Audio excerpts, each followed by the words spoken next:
Duha ang nadakpan sa anti-drug operation sa Mandawi City Police sa bispira sa Pasko. Ang duha nga arestado pulos taga Cebu City apan giingong miabot sa Mandawi pinaagi sa komunikasyon. Target sa operasyon si Hinaro Abiliana 31 anyos ug agkauban ini nga si Earl James Villa Gonzalo. Hugtanong himakak sa mga dinakpan ang pasangil. Dulaan sa 20 mil pesos nga balor sa giniling pabuto na sakmit sa Lapu-Lapu City Police. Ang mga pabuto na sakmit sa mga sakop sa City Intelligence Branch sa Purok Shooting Star, Barangay Babag. Gawas nga way permit ang naaso install, higpit usab nga ginili ang pagpamaligya og dalugdog nga usa ka kusog nga matag sa pabuto.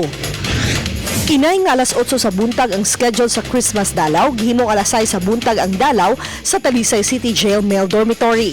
Hugot nga seguridad ang gipatuman sa mga pamilya sa persons deprived of liberty. Usa sila makasulod o mahimamat nila ang ilang mahal sa kinabuhi nga nabilanggo.